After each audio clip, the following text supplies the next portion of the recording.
Coming up on Mountain News at 5:30, a new bill targeting the owners of aggressive dogs is making its way to Frankfort.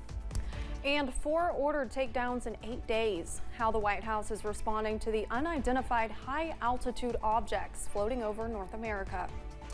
And yes, we've got warm weather on the way, but could we also be looking at a chance for storms? Breaking down all the threats coming up as Mountain News at 5:30 starts now. Dedicated to southern and eastern Kentucky, this is WYMT Mountain News at 5:30.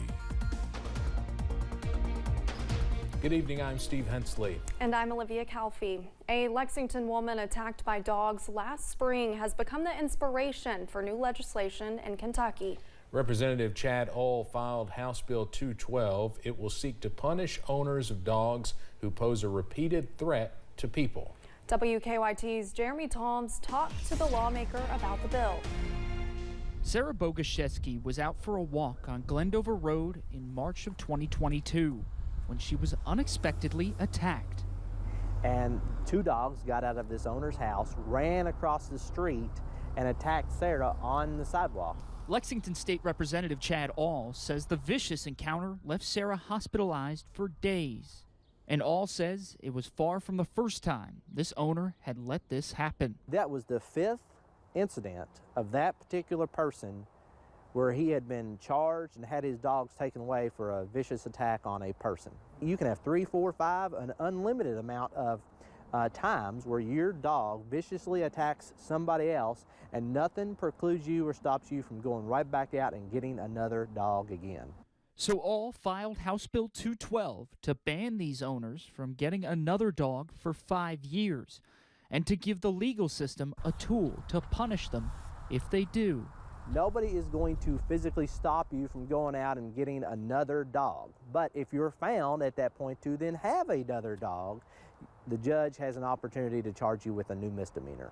He hopes his fellow legislators will see it as an important public safety issue that should be added to Kentucky state law. People deserve to feel safer in their neighborhoods. And somebody who's had their dog taken away from them 3 times in 5 years should not be able to go out and get another dog without having any consequences whatsoever. In Lexington, Jeremy Toms, WKYT. Ohl says the 5-year ban will extend to those who aren't mentally competent to stand trial. If caught, owners will pay a fine up to $250 per dog. That bill has not yet been assigned to a committee.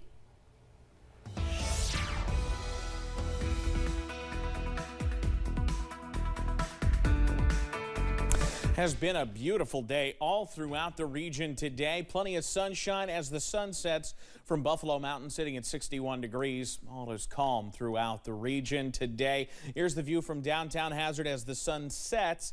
We're all in shadows downtown, 61 there as well. Temperatures remain in the low 60s in most spots. Jacksboro 59, Middlesboro 57, Pikeville at 58, and we're a little cooler in Southwest Virginia, as is typical for this time of year.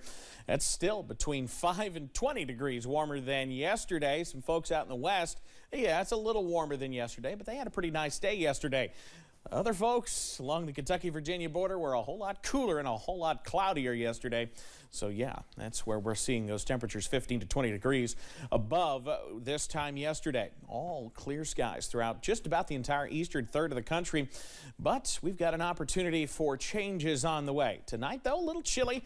I'm thinking down into the low 30s in many spots, a few upper 20s in the isolated spots, with those low 30s in many locations, and same thing up in the Big Sandy with those temperatures in the 30s out there tonight. Now, the details, though, on when the weather becomes a little more active, that's in a few minutes, guys. Evan, thank you. The Biden administration is working to recover and learn more about the unidentified objects the U.S. military shot down over the weekend.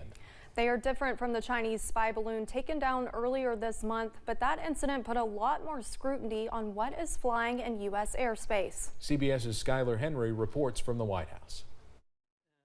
The real risk to safety of flight was a problem. White House National Security Council spokesman John Kirby fielded questions about a series of flying objects shot down by U.S. warplanes over the last 3 days. While we have no specific reason to suspect that they were conducting surveillance of any kind, we couldn't rule that out. The latest takedown happened Sunday over Lake Huron between Michigan and Canada. The U.S. military also shot down an object over Alaska Friday and Canada Saturday. Because of the route that they took, out of an abundance of caution, we want to make sure that we have the ability to examine what these things are and potentially what they were doing. National security officials say there is no indication that these are alien aircraft, bringing a lighter moment to Monday's White House press briefing. I'm just, I loved E.T., the movie, but I'm just going to leave it there. Both the U.S. and Canada are taking a closer look at what's in the skies after the discovery of the Chinese surveillance balloon earlier this month. We assessed that at this time, these balloons have provided limited additive capabilities to the PRC's other intelligence platforms used over the United States. Chinese officials are accusing the U.S. of using its own surveillance balloon program to spy on China. Kirby says the U.S. is not flying balloons over China's airspace. Skyler Henry, CBS News, the White House. A U.S. official tells CBS News the salvage operation off the coast of South Carolina has recovered up to 40 feet of the Chinese balloon's antenna array from the ocean bottom. Elon Musk is defending the decision to limit Ukrainian access to SpaceX satellite technology named Starlink. The company founder says the Starlink restrictions are aimed at avoiding conflict that could lead to World War III. In a tweet, Musk admits the Ukrainian drones that were linking to Starlink are critical for frontline communications between Ukrainian troops and are a key component of their fight against Russia. But Musk says SpaceX will not, quote, enable escalation of conflict. SpaceX officials said the company never intended Starlink to be used for military purposes. Authorities in Fulton County, Georgia, plan to release part of a special grand jury report on former President Trump's actions in the state after the 2020 election. The judge in the case ordered that the release can't include specific charging recommendations. The special grand jury's introduction and conclusion will be made public on Thursday, as well as concerns the panel had about witnesses lying under oath. Some of the information may be redacted. Charges haven't been filed in the case yet. The decision that would be made would be up to a separate grand jury.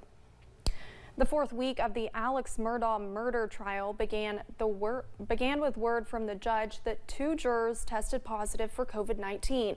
Judge Clifton Newman said the other jurors were tested this morning and will be retested Wednesday.